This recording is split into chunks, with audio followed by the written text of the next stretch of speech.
Chapter 1: Blood and Branding. Riley Vaughn didn't believe in coincidences, not in life, and especially not in event design. She built her reputation on intention.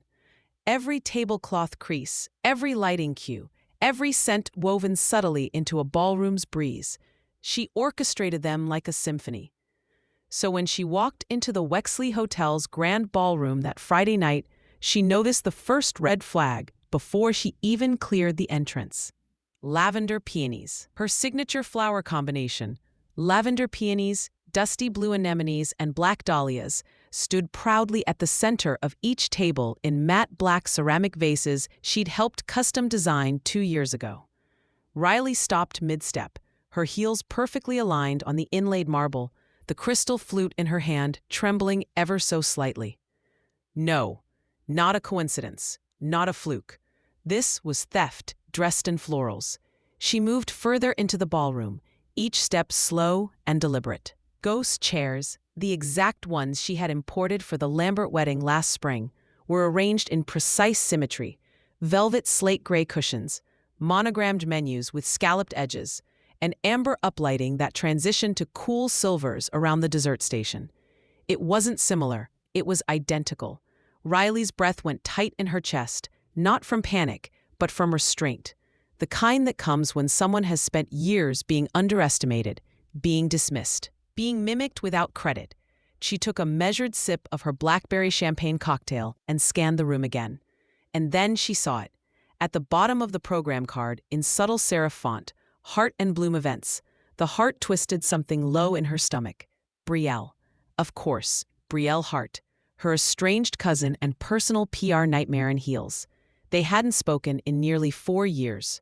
Not since that petty blow-up at their uncle's funeral, where Brielle mocked Riley for being a high-maintenance party planner and implied that her business was just Pinterest with invoices. So what was she doing here, in this ballroom, producing this event? With Riley's concept? A bitter laugh rose in Riley's throat but didn't leave her lips. Instead, she moved through the room with her usual polished grace, smile soft, eyes sharp. A few familiar faces nodded as she passed. One of the sommeliers even whispered, "Didn't you do something similar at Whitmore?" Yes, exactly like this. Because it was hers. She found a vantage point near the bar where she could see it all unfold. And there, under the glow of a crystal chandelier, was Brielle, dressed in ivory, hair in loose waves, all teeth and false charm as she shook hands and accepted praise that didn't belong to her. Riley could practically hear the lines. "We wanted to create something luxurious but unexpected. It's all about layering tones and textures. We custom designed every element." Lies, every word, but Riley didn't storm over. She didn't cause a scene. She didn't even take out her phone. She simply watched. And with every smug smile Brielle flashed, every head nod she received from an oblivious guest, Riley's strategy began to crystallize. She had built her company on originality and discretion.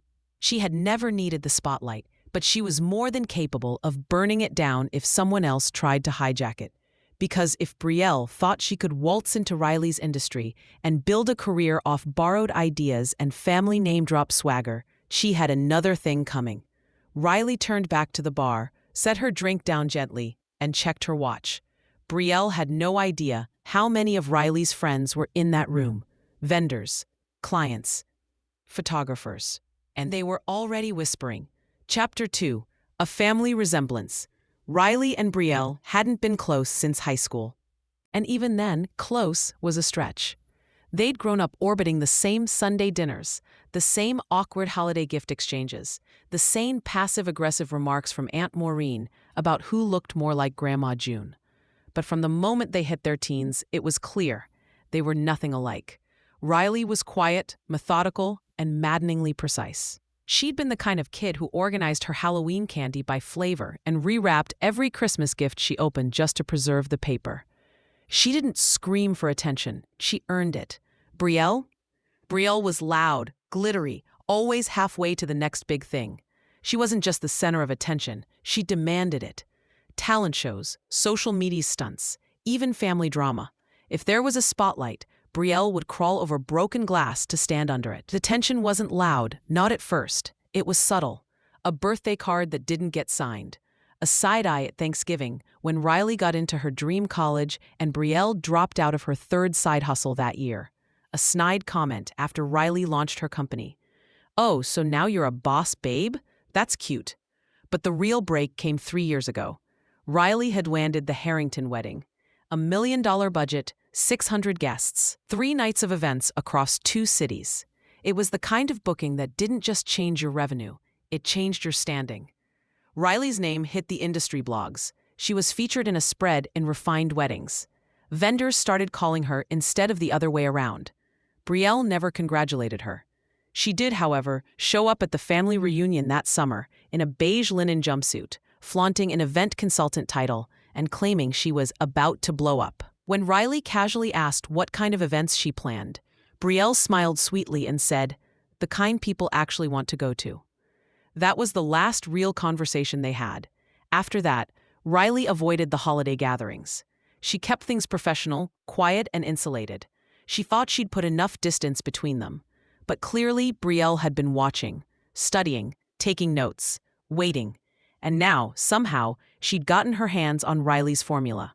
Not just the style, but the vendors, the phrasing, the timelines, little things only an insider would know.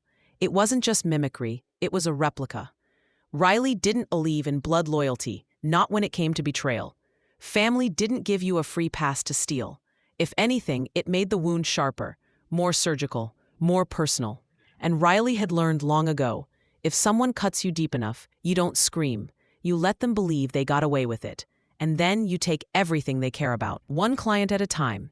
Chapter 3, Carbon Copy. The next morning, Riley sat at her kitchen counter, barefoot and silent, laptop open, espresso cooling beside her untouched. The Wexley event had been Brielle's debut, and Riley had spent half the night replaying it in her mind, frame by frame. She wasn't being dramatic, she was being thorough. By 7:10 a.m., she had Heart and Bloom Events' entire online presence mapped out. The website was professionally designed, too polished for someone as flaky as Brielle to have done alone. Riley made note of the design agency in the footer. She'd cross-reference that later. But what really made her chest tighten was the phrasing. Elevated ambiance for unforgettable moments. Signature scentscaping for layered guest experiences. Tailored vendor curation to match energy, tone, and texture. Riley didn't just recognize the copy. She remembered writing it. 3 years ago, on her iPad at 2 a.m., sitting in bed after the Harrington wedding, experimenting with language that didn't feel like wedding industry fluff. She clicked over to the Instagram page next. There were only 18 posts. Every single one perfectly filtered, glossy, coordinated. Brielle in a white blazer on a rooftop. Brielle standing beside a 3-tier floral arrangement Riley had pioneered for a Vogue-featured elopement. Brielle grinning beside vendors who had been on Riley's preferred list for years. And the captions? All eerily familiar. Riley pulled up her own archived posts. Word for word, some of them. Her slogans, her tone, even her hashtags. It was like someone had downloaded her brand voice and smeared it across a stranger's face. This wasn't inspiration. It was identity theft with florals. She clicked into the comments on one of Brielle's posts and found a chilling little exchange. At Willow and Finch Catering, so good to work with you again. At Heart and Bloom Events, always a dream, love our synergy. Willow and Finch, one of Riley's most exclusive catering partners. They only took on 6 weddings a year. Riley had personally introduced them to every single bride they'd worked with in the last 18 months. So why was Brielle talking to them like an old collaborator? Riley set her coffee down and leaned back, arms folded. It clicked. She'd had an intern last spring, Eliza, young, competent, eager, and just green enough not to realize how tightly Riley guarded her systems. Eliza had left suddenly, citing family obligations. No exit interview, no formal goodbye, just a polite email and silence. Riley remembered one thing clearly. Eliza was Brielle's niece on her father's side. Of course she was. And suddenly, Riley could see the whole thing, the copied branding, the recycled phrases, the insider knowledge of Riley's vendor tiers, pricing models, and client retention strategies. Brielle hadn't just watched from the sidelines. She'd engineered a full brand hijack, but Riley wasn't rattled. She didn't call her lawyer, not yet. Instead, she opened a clean document. Title: Reclamation Strategy. If Brielle wanted to build her empire on stolen blueprints, Riley was going to make sure the foundation collapsed, one elegant, untraceable move at a time. Chapter 4: The Client Shift. It started with a text. Riley was reviewing color swatches for a spring gala when her phone buzzed. The name on the screen made her heart sink for just a beat. Danica Morrow. Danica was one of Riley's legacy clients, the kind who booked Riley's firm for everything: product launches, charity galas, even her own daughter's bat mitzvah. She was loyal, influential, and incredibly well-connected. And she never texted before calling unless something was wrong. Danica: Hey Riley, quick question. Did you recommend a switch to Heart and Bloom for the Mateer Trunk Show? Just making sure I didn't miss an update. Riley froze. She read the message twice. Then again, Heart and Bloom. Brielle. The Mateer Trunk Show was Danica's upcoming luxury fashion event. Riley had been planning it for 5 months. Exclusive designer reveal, rooftop venue, candlelight reception. It was the kind of event Brielle wouldn't even know how to handle. And now Danica thought she was the one running it? Riley texted back carefully. Not at all. I'm still confirmed as your planner. No changes on my end. Mind forwarding whatever made you think otherwise? Danica responded instantly. A forwarded email arrived a moment later. It was a polished digital deck from Heart and Bloom events. Same colors, same structure, even the same layout Riley had used in her proposal. Except this one had new branding on top, and a long paragraph at the bottom explaining that Riley had transitioned into executive oversight only, and Brielle was now point of contact for elite-tier clients. A lie. A slick, strategic lie. Brielle wasn't just copying Riley's style. She was repositioning herself as Riley's successor. Riley sat perfectly still, the edges of her vision tightening.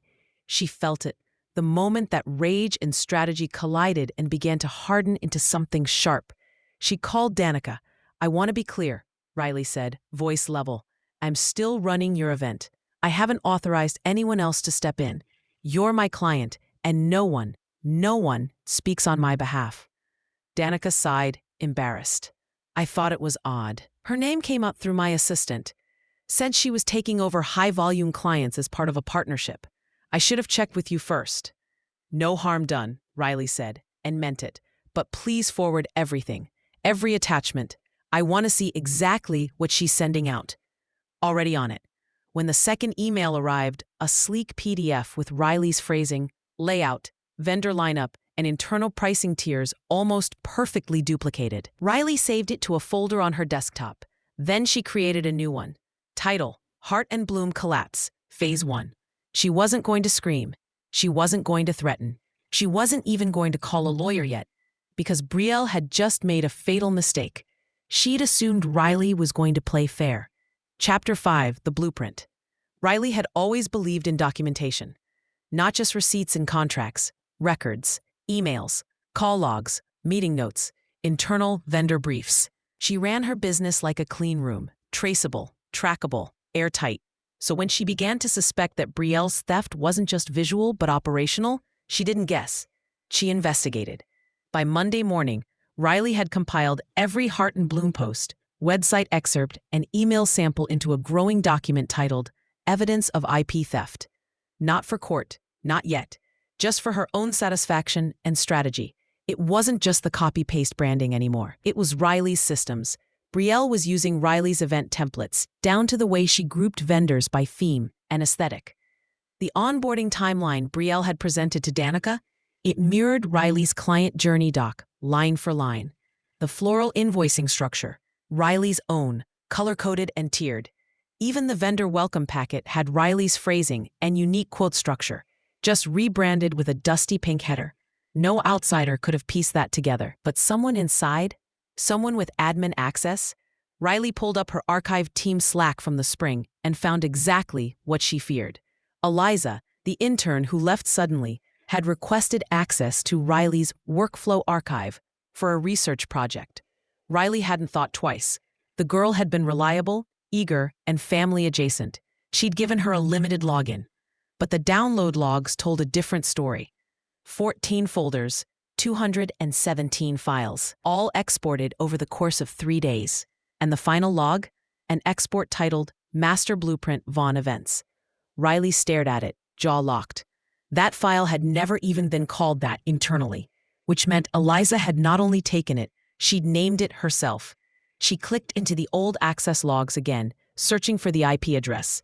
The location? Midtown West, right near Brielle's apartment. It was one thing to steal color palettes and social media captions. It was another to steal the entire business model and run it under your own name, parading it in front of Riley's vendors, poaching her clients, and pretending it was all original.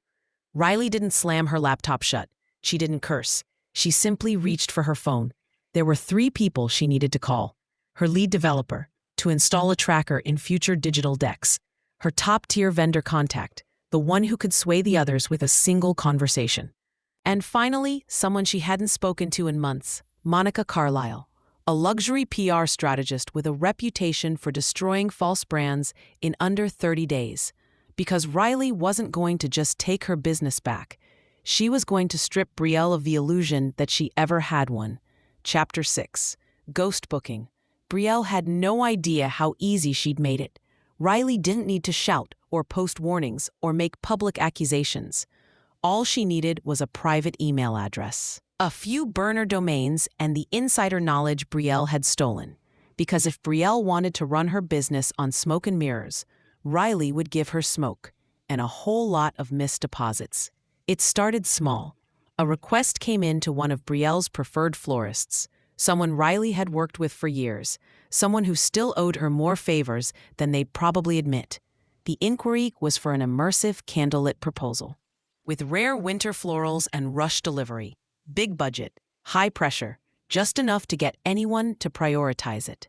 The florist confirmed availability, the deposit cleared, and then, 2 days out, the event was canceled. No explanation, just a polite email from Emily Pearson Events, a company Riley had invented 2 weeks earlier, complete with a slick landing page and dummy testimonials. That single cancellation cost Brielle a referral fee and forced her florist to eat the loss.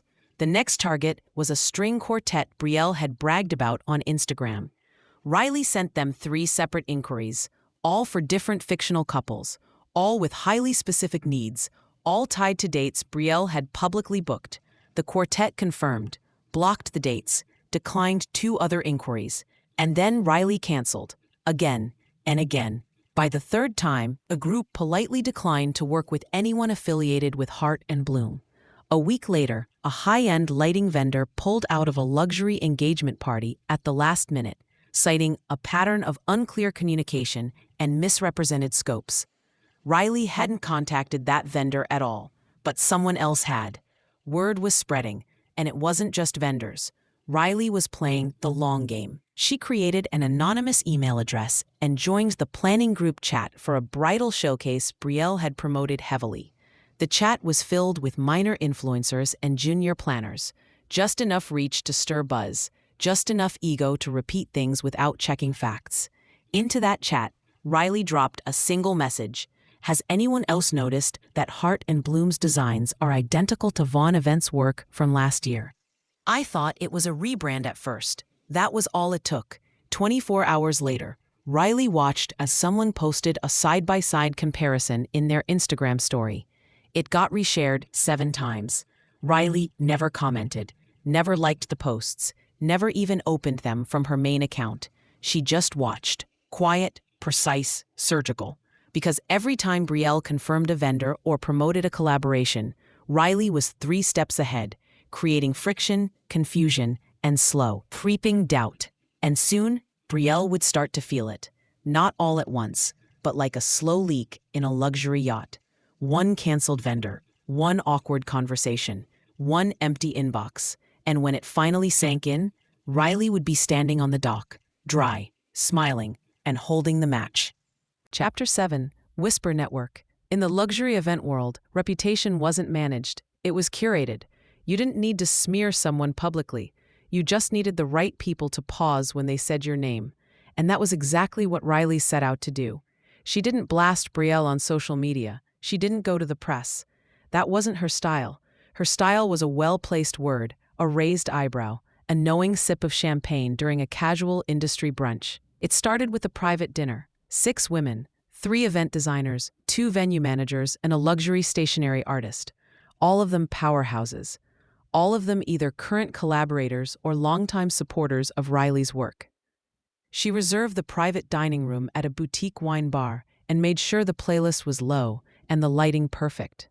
She didn't mention Brielle at first. She asked about their families, their upcoming bookings. She complimented a new logo, asked about travel plans, and laughed at a shared horror story about a rain-soaked tent wedding.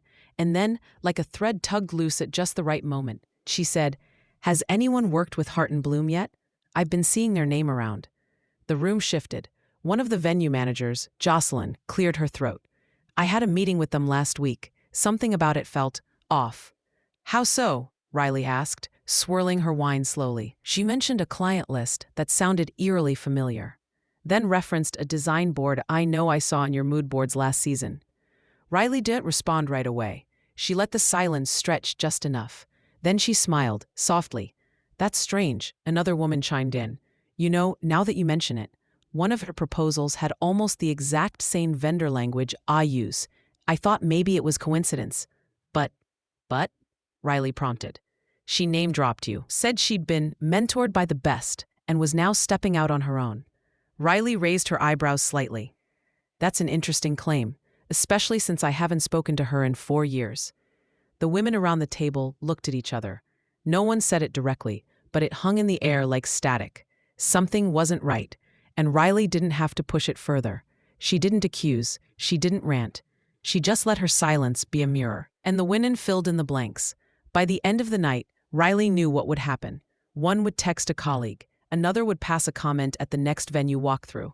The stationer would mention it to her assistant, who would repeat it to a vendor coordinator who owed Riley a favor. The Whisper Network didn't need headlines. It needed credibility, and Riley had earned hers in blood, sweat, and 12-hour installations. She left the dinner knowing that within 2 weeks, Brielle's name would start to curdle, not in public posts, but in private conversations, behind closed doors, in inboxes and group texts and planning threads she'd never be able to access. By the time Brielle realized what was happening, her reputation wouldn't be damaged. It would be discredited. Because if there was one thing Riley Vaughn understood better than anyone, it was this: you don't win by shouting louder. You win by making sure that when people whisper, they whisper about you. Chapter 8. Glitch in the guest list. The first time it happened, Brielle thought it was the venue's fault. It was a high-profile engagement party at an exclusive rooftop garden. Glossy marble floors, skyline views, valet-only access. She strutted in 2 hours before the event, clipboard in hand, and froze when the event coordinator looked confused. "You're not on the load-in schedule," the woman said, tilting her tablet. "We have an entry listed for Vaughn events." Brielle forced a smile. "There must be a mistake. I submitted the contract myself." The coordinator double-checked. "It's definitely Vaughn. We confirmed with the client on Monday." Brielle fumbled for her phone, dialing the client in a flurry of whispers and dramatic sighs. But the client didn't answer. And the floral team, who had already arrived on site, looked visibly awkward. They didn't know what was going on either. They'd been told Riley Vaughn was coordinating. In the end, Brielle had to watch from the curb as a team she thought she had hired unpacked floral arrangements she had approved under her branding for an event that had been quietly reclaimed by Riley. It was the beginning of the unraveling. The second time, it wasn't as subtle. A corporate mixer in Midtown. Brielle had been paid up front, vendors confirmed, RSVPs tallied. She arrived with her assistant, only to find 24 guests already inside, seated, eating canapés. Her name wasn't on the signage. The welcome screen on the monitors didn't say Heart and Bloom. It said curated by Vaughn Events. Brielle cornered the AV tech, panicking. "I sent over my media package yesterday," she hissed. The tech shrugged. "We used the one the client's assistant confirmed this morning. Said there was a change in production leadership." Her cheeks burned. She stormed into the kitchen, then the check-in table, demanding answers. but the event was running smoothly, professionally, and nobody seemed to need her. Because Riley had already stepped in, quietly, legally, without a trace of malice on paper. One email, one contract correction, one apologetic phone call to the client explaining there had been a mix-up in production oversight and Riley was taking over to ensure quality control. And it worked, because Riley didn't need to burn bridges. She just rerouted the traffic. Brielle was left fielding emails from vendors asking for clarity, clients double-checking agreements, assistants asking who they should really be copying on emails. And then came the final blow, a wedding in Connecticut. Brielle showed up to the venue with her team, a week before the big day, for the scheduled walkthrough, and the bride looked confused. "I thought Riley was doing our final run-through," she said, pulling out her email. Riley's name, her calendar invite, her itinerary. Brielle's hands shook. She was being erased. Not publicly, not viciously, just efficiently. Every gig she thought she had secured was slowly being peeled back, examined, and, if Riley found it originated from a stolen tactic or contact, reclaimed. Because Riley knew what Brielle had taken, and she was taking it back, one RSVP at a time. Chapter 9, Eyes on the Wall. Riley didn't typically attend events she didn't plan, but this one, she made an exception. Heart and Bloom had been loudly promoting their biggest booking yet, a high-profile birthday soiree for the daughter of a socialite-turned-influencer with 1.2 million followers and an entourage full of sponsorship deals. The kind of party where every detail got photographed, shared, dissected. Riley had worked with the client before, quietly, years ago, back when the woman had just hit 100K and still responded to emails herself. They hadn't parted on bad terms, but once the influencers started courting each other, Riley stepped back. She didn't chase clout, but Brielle, she chased it like oxygen. And so when Riley heard the event would be hosted at the Glass House venue, a sleek rooftop space outfitted with mirrored walls and floor-to-ceiling windows, she made a call to the venue manager, an old friend. No questions asked, a guest pass was waiting under an alias.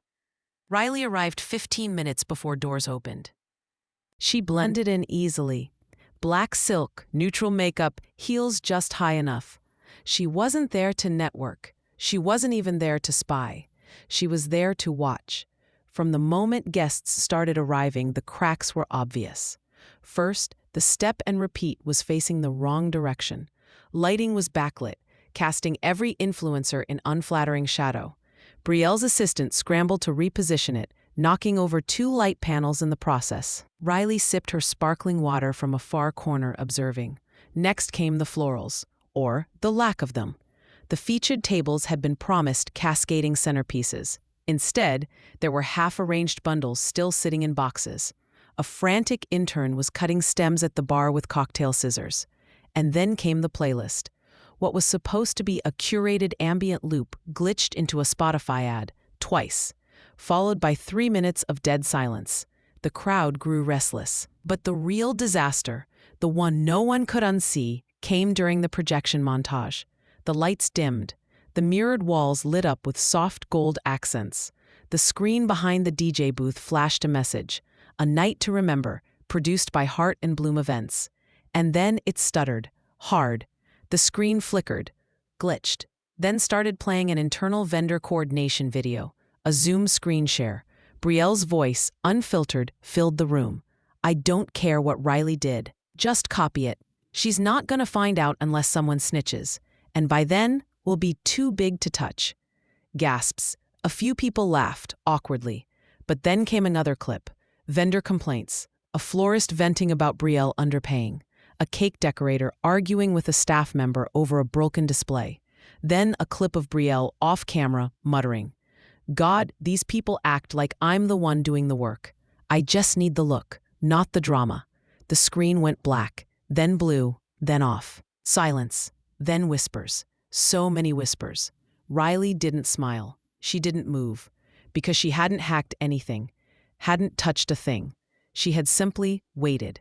She knew Brielle's team was sloppy, knew someone somewhere would screw up. Probably someone who had been fed up for weeks and had access to files they shouldn't have. And in a room full of mirrors, with eyes on every wall, there was no hiding from yourself. Chapter 10. The press packet. It only took 48 hours for the footage to leak.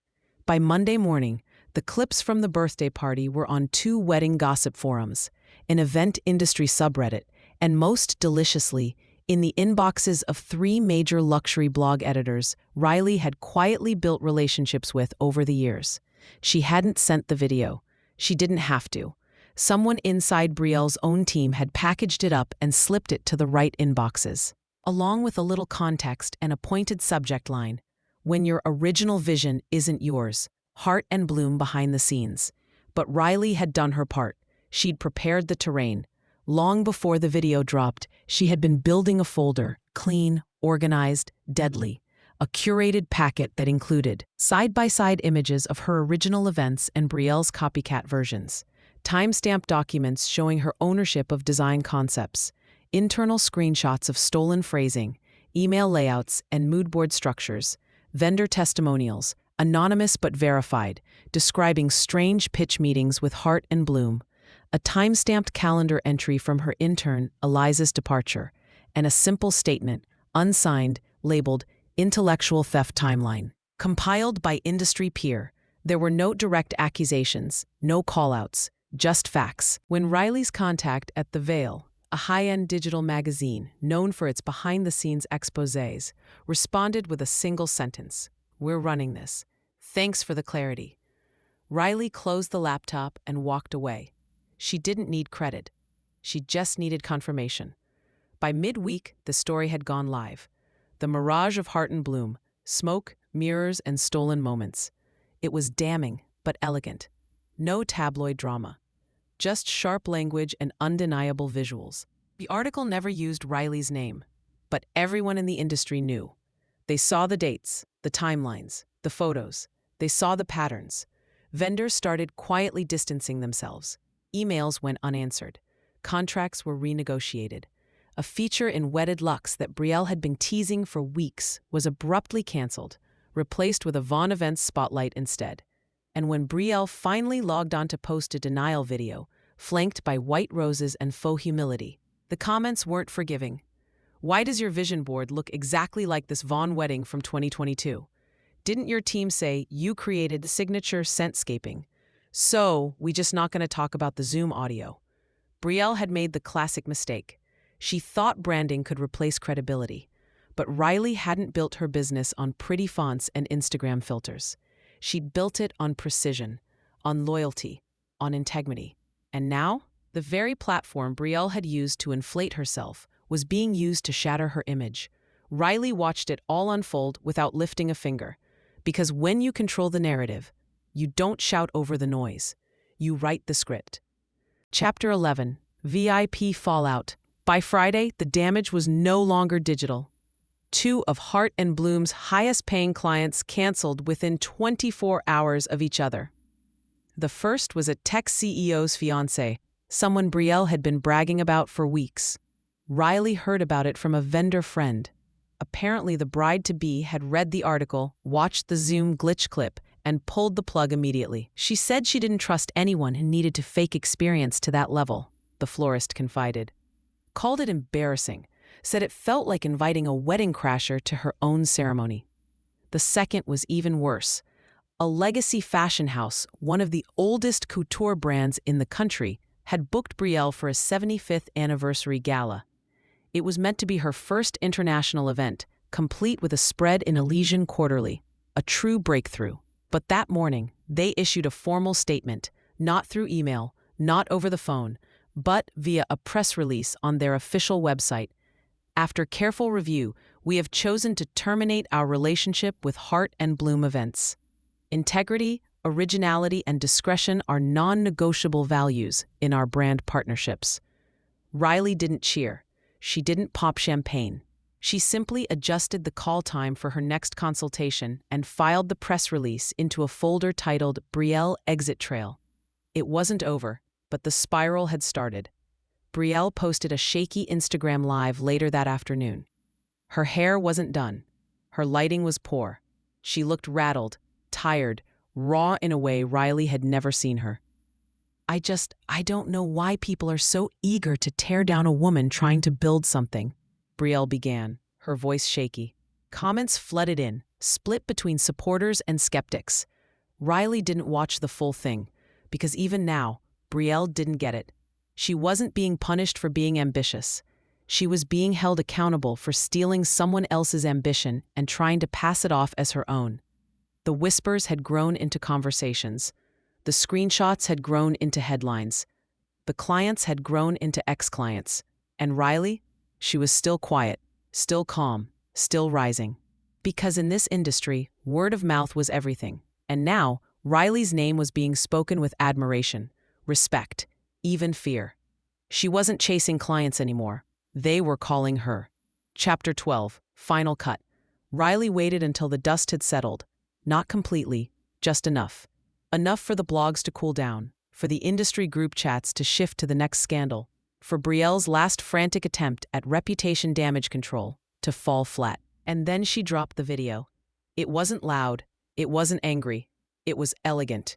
A 2-minute brand relaunch, perfectly timed and immaculately curated. Muted tones, crisp visuals, behind-the-scenes clips of Riley and her team setting up installations, adjusting candles, touching up flower walls, double-checking champagne glass alignment. A voiceover played over soft piano. Luxury isn't loud.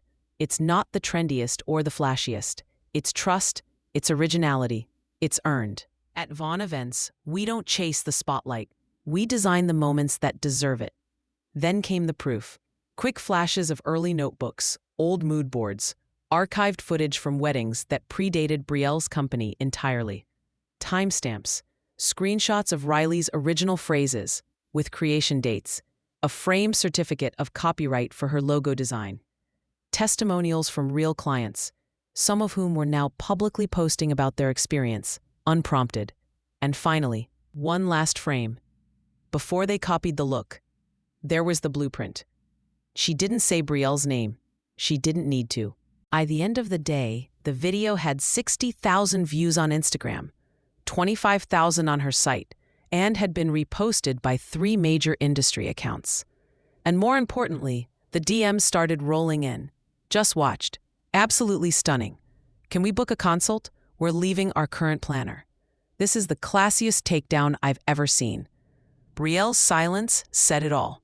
No rebuttal, no reappearance, just a quiet unfollow from their shared family members. A deactivated LinkedIn profile. A few vendors quietly removing her logo from their websites. And Riley? She spent the evening in her studio, reviewing details for an upcoming wedding. The bride had specifically requested Riley after watching the relaunch video. Said she wanted someone who didn't just know trends but built them. Riley smiled faintly at that. Brielle had stolen her work, her style, her voice. But Riley still had the one thing that couldn't be copied. The origin. Chapter 13, Family Ties Severed. The confrontation didn't happen in some dramatic boardroom. It happened in the back of a family restaurant. A quiet Italian place they'd both grown up visiting during childhood birthdays and graduation dinners. Aunt Maureen had orchestrated it, of course. Sent a group text inviting everyone for Nona's 80th. Riley debated skipping, but in the end she went. Not for Brielle, for her grandmother. For the woman who taught her that dignity is silent and revenge is best served without warning. Riley arrived late, on purpose. By the time she stepped into the candlelit dining room, the antipasto platters had been picked over and the air buzzed with low family chatter. She spotted Brielle instantly, sitting at the far end, flanked by 2 cousins who looked visibly uncomfortable. Her eyes darted up the moment Riley entered, then down again, like she'd forgotten how to look her in the face. Good. Riley greeted relatives, hugged her grandmother, smiled through small talk. She didn't seek Brielle out, but the universe, or maybe just Aunt Maureen the meddling, had other plans. By dessert, they were side by side at the coffee station, alone. Brielle cleared her throat. I assume you're happy. Riley didn't look at her. Why would I be? You got what you wanted. Clients, attention. Everyone's talking about how classy you are. Congrats. Riley finally turned. Her gaze was steady. I didn't want attention, Brielle. I wanted space. You invaded it. I took it back. Brielle scoffed. I just wanted a chance. You've always had the name, the look, the resources. I had nothing. You had my trust, Riley said. You had my notes, my templates, my work. And instead of asking to collaborate or learn or grow something together, you stole. You stole from me to build your house of glass, then acted shocked when the stones came flying. She took a step closer, voice low and calm. We could have both been successful, Brielle. We're family. If you'd come to me honestly, we could have built something real. But you didn't want to work with me. You wanted to replace me. Brielle's arms crossed, but her shoulders tensed. She didn't interrupt. Why did you think you had to destroy me to succeed? Riley asked. Why was that the only way forward for you? Was it worth it? Brielle's voice dropped. I didn't think you'd come after me like that. Riley let out a breath, sharp and controlled. You mistook silence for weakness. That was your first mistake. I didn't get where I am by being weak, Brielle. I built every inch of what I have with strategy, sacrifice, and fire.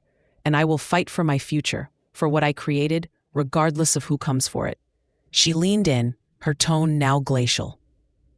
So don't act butthurt because you didn't get away with it. Don't sulk because the lies crumbled faster than your nerve. Everybody knows now exactly what you are. Her words cut clean, an underhanded scheming witch with no creativity of your own.